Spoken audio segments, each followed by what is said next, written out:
1920 अमावस्या की काली रात का अंधेरा उदयगढ़ पर छाया हुआ था। ऐसा लग रहा था मानो कि आज के बाद गांव में वापस कभी उजाला दिखाई नहीं देगा। आसमान में काली अमावस्या की रात में काले बादलों के बीच में बिजलियां ऐसे कौंध रही थीं जैसे कि आज खुद भगवान ही उदयगढ़ पर अपना गुस्सा बरसा रहे हों। पूरे गांव में डर का एक माहौल सा बना हुआ था।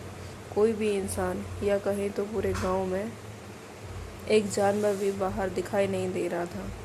पूरे गांव में डर और इस सुनसान सी खामोशी में उदयगढ़ रियासत के ठाकुर उदय प्रताप सिंह के महल से किसी के जोर जोर से चीखने की आवाज़ साफ साफ सुनाई दे रही थी। महल से आदमी की चीखों की आवाज़ के साथ ईंट और रेत की मिलावट की आवाज़ भी सुनाई दे रही थी। आवाज़ सुनकर ऐसा लग रहा था मानो कि किसी को दीवार में चुनवाया जा रहा है। उन दर्द भरी चीखों में से किसी के रोने की आवाज़ भी आ रही थी और बार बार बस एक ही आवाज़ पूरे महल में गूंज रही थी, मैंने कुछ नहीं किया है, मुझे छोड़ दो। वो बस उस जानवर का किया हुआ है। मेरी बातों का यकीन करो, वो आदमखोर जानवर सबको मार डालेगा। मैंने किसी को नहीं मारा है, मुझे छोड़ दो।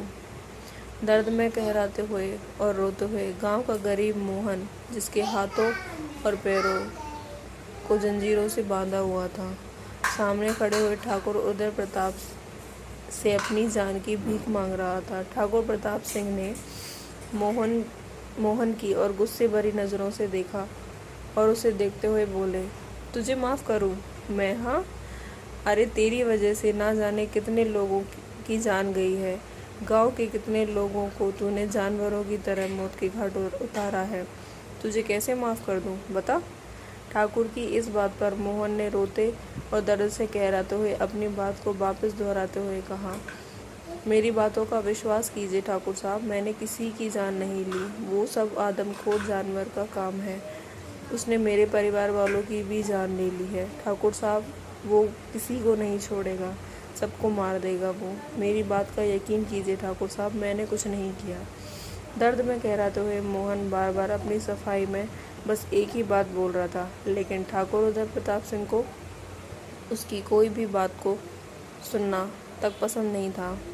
रेत और गेती की आवाज़ अभी भी सुनाई दे रही थी। मोहन को महल की दीवारों में चुनवाया जा रहा था। ऐसा लग रहा था जैसे कि उन्हें किसी बड़े पाप की सज़ा मिल रही हो। ठाकुर उदय प्रताप सिंह धीरे से मोहन के पास आए और उन्होंने मोहन से कहा, मरना तो तुझे पड़ेगा मोहन, क्योंकि तू नहीं मरा तो वो राज जो तू आज जान चुका है वो तू पूरे गांव वालों को बता देगा, और मुझे और मेरे परिवार वालों को ये गांव वाले जिंदा जला देंगे। तुझे मारकर मैं अपने परिवार और मेरी जान बचा रहा हूँ, लेकिन तू डर मत, तेरे बेटे की देखभाल मैं अपने बेटे की तरह करूँगा। तेरे पास दो ही रास्ते हैं मोहन, या तो तू खुद ही मेरे उस राज के साथ दफन हो जा, या फिर तेरे बेटे को ज़मीन में जिंदा दफना दो। अब तू फैसला कर ले, या तू मरेगा या वो तेरा नन्हा सा बेटा। अपनी बात को पूरा करते ही ठाकुर उदय प्रताप ने अपनी मूंछों को ताप दिया और हल्की हल्की सी मुस्कान के साथ मोहन को देखने लगा। मोहन पूरी तरह से सोच में डूबा हुआ सा था कि या तो वो खुद को ठाकुर की कैद से बचा ले, या फिर अपने बच्चे को ठाकुर से बचाए। मोहन के पास बस एक ही रास्ता था कि वो ही अपनी जान दे दे और ठाकुर के उस राज के साथ साथ दफन हो जाए। ठाकुर उदय प्रताप ने मोहन के उदास चेहरे को साफ साफ समझ चुका था कि मोहन का फैसला क्या है। उसने दीवार बनाने वाले कारीगरों की ओर गुस्से से देखा और कहा, सुनो, इसे ऐसे दफनाना कि आने वाले ज़माने में इसकी लाश का किसी को भी पता न चले। याद रखना, अगर इसकी भनक किसी को भी लगी तो उसका यही अंजाम होगा जो इस मोहन का हुआ है। इसलिए जल्दी जल्दी काम शुरू करो और मेरे पास ज़्यादा समय नहीं है, जल्दी करो। मोहन ने कारीगरों से इतना कहा ही था कि मोहन के आवाज़ में अचानक से एक बदलाव सा आ गया, जैसे मोहन को किसी भी तरह का दर्द नहीं हो रहा हो। मोहन ने अपनी गर्दन को धीरे धीरे ऊपर किया और करते हुए उदय प्रताप सिंह से कहा, ठीक कहा तूने ठाकुर कि अब तेरे पास ज़्यादा समय नहीं है। जिस राज को तू मेरे साथ इन दीवारों में दफनाना चाहता है ना, वो राज एक दिन इन्हीं दीवारों से बाहर आकर तेरी आने वाली हर पीढ़ी को ऐसा दर्द देगा कि ऐसी चोट होगी जिसका दर्द वो लोग मरते दम तक भुला नहीं पाएंगे। उनकी दर्द भरी चीखें तुझे अपने मरने के बाद भी सुनाई देगी ठाकुर।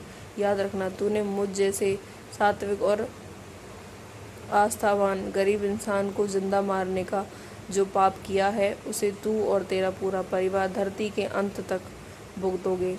ये मेरा श्राप है ठाकुर उदय प्रताप सिंह। मोहन अपनी बात को पूरा करने ही वाला था कि मौसम में अचानक से एक अजीब सा परिवर्तन देखकर उदयगढ़ का एक एक आदमी और एक एक जानवर तक डर गया था। आसमान में जोर जोर से बिजलियां दहकने लगी थी।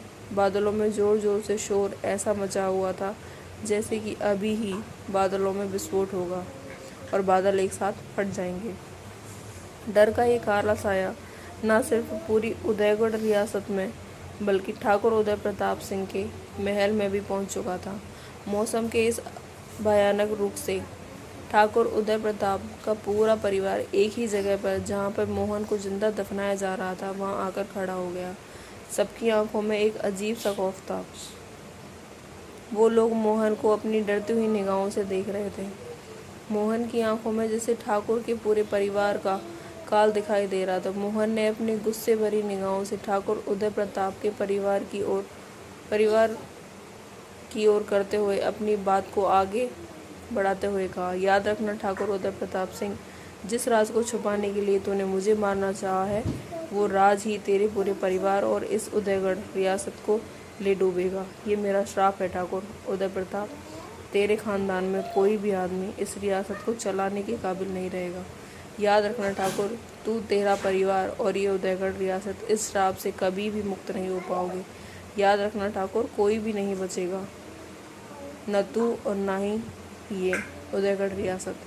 याद रखना मेरा साहब, तुझे श्रापित है, तू श्रापित है। मोहन के ये अंतिम अल्फाज पूरे महल के साथ साथ पूरे उदयगढ़ रियासत में भी गूंज उठे। मोहन का श्राप सुनकर ठाकुर उदय प्रताप सिंह के परिवार का एक एक आदमी, औरतें, बच्चे सब एक अजीब और भयानक डर के साए में समा गए थे। लेकिन ठाकुर उदय प्रताप मोहन की इस बात से जैसे कोई फर्क ना पड़ा हो। अपने डरे सहमे परिवार को हिम्मत देने की जगह ठाकुर ने मोहन और गुस्से में देखते हुए देखता हूँ क्या करेगा तू और तेरा ये बेतुका सा श्राप। तुम लोग क्यों रुक गए हो? काम करो जल्दी, इसकी शक्ल मुझे अब दिखाई नहीं देनी चाहिए, जल्दी करो। जैसे ही कारीगरों ने ठाकुर की बात सुनी, जल्दी जल्दी से उन्होंने अपना काम करना शुरू कर दिया और धीरे धीरे मोहन ने अपनी आंखों के सामने सब धुंधला धुंधला सा दिखाई देने लगा। कुछ समय बाद मोहन की आंखों के सामने अंधेरा सा छा गया। सब दूर दिल चीर देने वाली खामोशी सुनाई दे रही थी। ठाकुर उदय प्रताप ने अपनी मूंछों को ताव देते हुए अपने परिवार की ओर देखा और सबसे कहा,